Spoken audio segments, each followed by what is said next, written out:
jarred it loose. It's incomplete.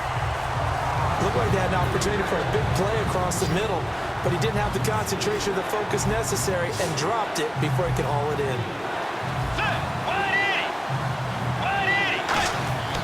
Third and goal for Bridgewater. Oh, incomplete. Nearly the pick they needed. They would have loved one there, but at least it does get them to fourth down. A missed opportunity for an interception would have killed off a drive. They had a chance there to finish things off. Didn't get it done. I guess that's why a lot of those guys do not play offense.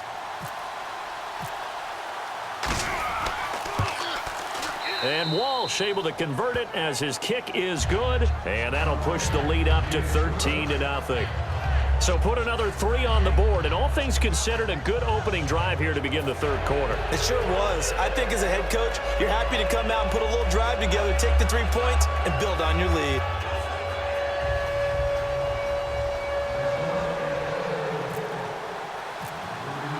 Now after the made field goal, Walsh back out to kick it away. That'll be taken in the end zone.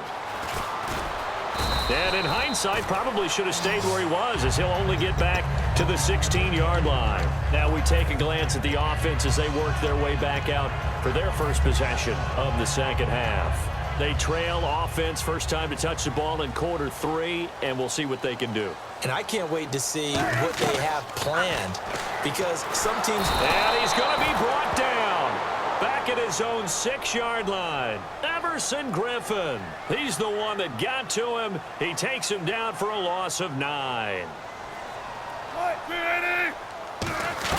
On second down, Wilson. Now he'll dump it underneath to his running back. Complete. 7 yards on the play. And that's going to lead to a 3rd and 12.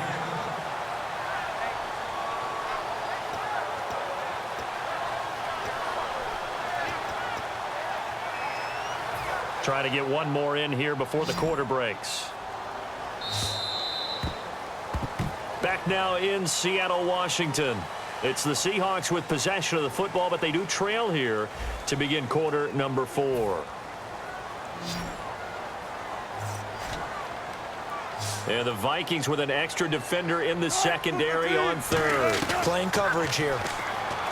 Wilson. And that is incomplete. Kristen Michael was the intended receiver. And it'll be 4th down. Everything about that play tells you about today's NFL offenses and what they're asking out of running backs. You can't just be a guy who can run the football. You have to be able to catch it as well, and he didn't get that done on that play. He gets this one away, and boy, it's another boomer. That's pulled in at the 32. And he'll be out of bounds up near midfield at the 49. A good return there, 17 yards. And the Vikings, they'll be set up well as they take over in great field position, 1st and 10.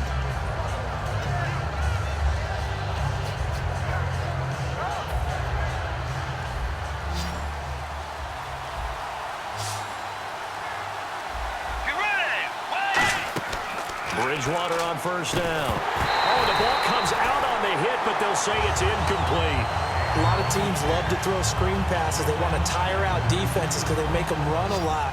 But there are a lot of moving parts on a play for an offense when they call that one. Because you got the linemen that have to move. You have the wide receivers have to get out and vacate. And he can't find a receiver, and he's brought down. Cliff Averill in there to get him his 2nd sack now of the afternoon. Now that was a passer's nightmare. The front door totally shut down by the defense, so he kept going backwards, hoping to find another avenue of escape. It didn't exist. Under pressure, they got him again. Looks like a 9-yard loss, and it also brings up 4th. Brandon, what I remember most about playing with guys who knew how to rush the passer, they would just tell you, just cover people for me, just long enough for me to get there, and that's exactly what happened on that play. And now the Seahawks are going to take a timeout here on defense. It's just their first. They'll be down to 2 remaining as we step aside here in the 4th quarter.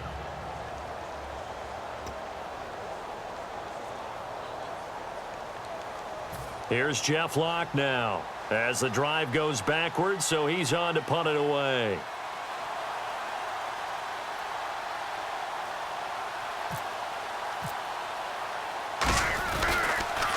His first punt, 48 yards. This one looks equally as good. So possession goes over here on the punt. And it'll be Seahawk football, 1st and 10. The Seattle now ready to march out of the field. And last drive, 3 and out. Still a goose egg on the scoreboard. How do they break that goose egg? They've got to find a way to get the ball in the hands of their playmakers, get them some space, and try and make a first down and get some momentum going. It's been a struggle for them throughout the game, and that 3 and out on the last possession, that told you just how stalled they are on offense. So who will step up here? We'll see. A good start there on this 4th quarter drive. They need more of what we just saw. Down a couple of scores. There's still time, all right? It's not like they're totally out of it, but they have to score quickly, and they're going to need some big-time plays, chunk plays, explosive plays. They need yardage on each snap. Oh, it's a screen pass. That's complete. That's going to go as a loss of 6, and it'll set them back for 2nd down. Got to give some credit there defensively. They snuffed out that screen early on 1st down. Really read it well, didn't they? Because they didn't bring the pressure that they expected. They covered all the passing lanes. So once you see it break down as the passer, I think in this situation, you're throwing it at the feet of your back to make sure no one picks it off, or you throw it away, throw it over the sideline. Don't try and freelance and try and make a bigger play. There's really no one else running a pattern that should be open. Again, we'll see the pistol here. Now a play fake here on 1st down. And it's knocked away and incomplete. A good play on the ball, getting a hand on it, but it was tipped up in the air before falling incomplete. And that leads to way too many moments where bad things can happen for a defense and good things can happen for an offense. And this is tough to teach in today's football because everyone wants to make a highlight play. Tip it up in the air, grab it yourself, take it the other way. But sometimes that can backfire. How do you teach these guys to just make the good, solid, fundamental play of knocking it to the ground and not trying to make a highlight reel play that could backfire? Offense comes to the line now, 1st and 10. They'll come out in the pistol. Here's Wilson to throw. That is caught right at the 10-yard line. A solid pickup of 13 sets him up 1st and goal. And there's a completion to the tight end. And look at the size of these players nowadays. At that spot, 6'4", 6'5", and up. A lot of guys used to be basketball players, somehow came back to football. And that's really good for the game of football. You're getting better athleticism, great hand-eye coordination, guys who know how to control their bodies when they run their routes. To throw is Wilson. The intended target, Doug Baldwin. And that'll make it 3rd and goal. And that incompletion was caused by the defense. I think they were trying to get one into the middle of the field, trying to find a receiver there. But they were in zone defense. And what are the advantages of being in zone? Eyes and reaction. Eyes meaning all eyes are on the quarterback and able to react when he throws the football and rally to that spot. And that's exactly what happened there. Able to get there and knock it away. And he's got the big tight end, Graham. Touchdown, Seattle. Jimmy Graham from 8 yards out. And the Seahawks have made this a one-score game. And now the Vikings are going to stop it here on defense with a timeout. It's just their first. They'll be down to 2 remaining as we step aside here in the 4th quarter.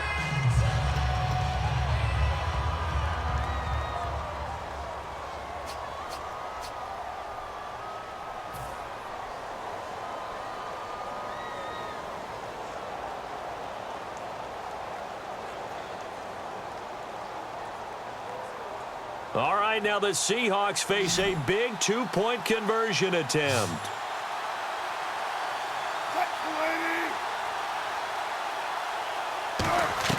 Wilson going to throw for it. And no, it falls incomplete. So the 2-point conversion no good.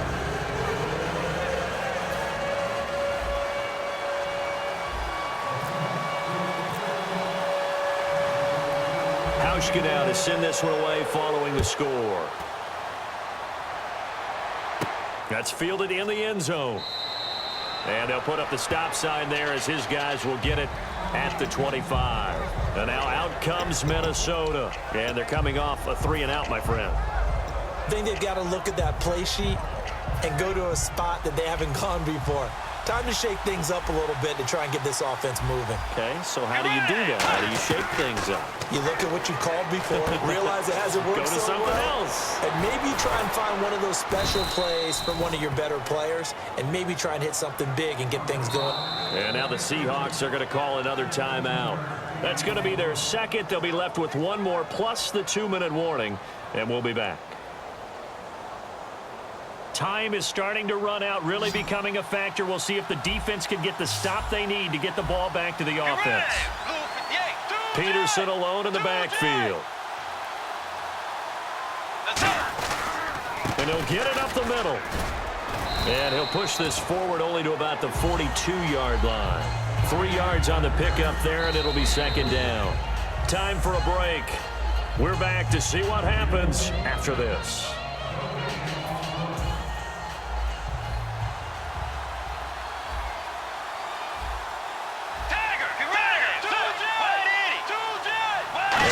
Relatively easy to see. I noticed that from up here. Yeah, it doesn't take a whole lot, does it? Sometimes you get multiples. What I always love on these offsides is when each side points at the other. Hey, you did it. No, you did it.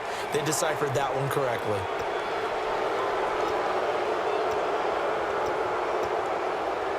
Just 2 yards to go here on second down for the offense.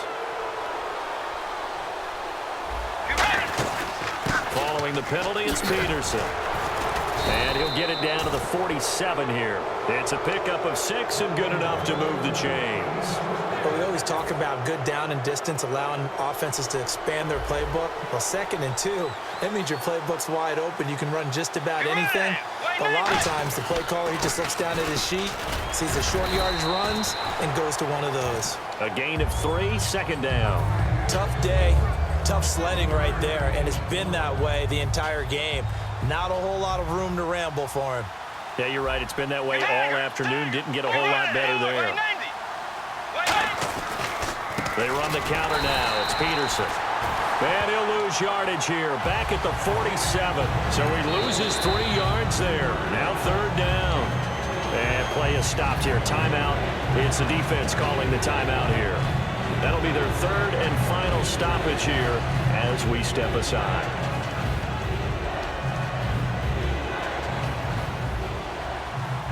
Now the defense definitely showing blitz here. Third down, it's Adrian Peterson. And he'll be brought down, it looks like right at the 40. A good pickup there, 7 yards, but it brings up fourth down. This drive is turning into an extended one, and the guy carrying the ball, he's becoming more like a body blows guy. Every carry is putting some damage on the defense. So after a while, I'm not too sure how many guys are going to want to run up and tackle him.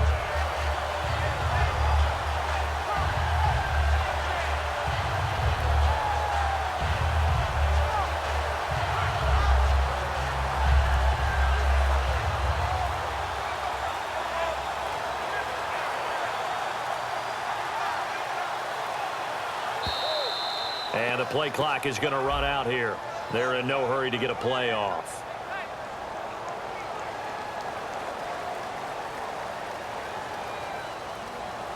Here's Jeff Locke now as he's on to punt for Minnesota.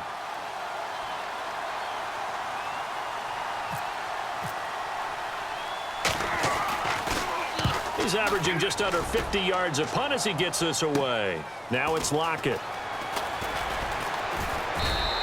It'll be a net of only 30 here. 40-yard punt, 10 on the return. And possession will change here with very little time remaining in this contest.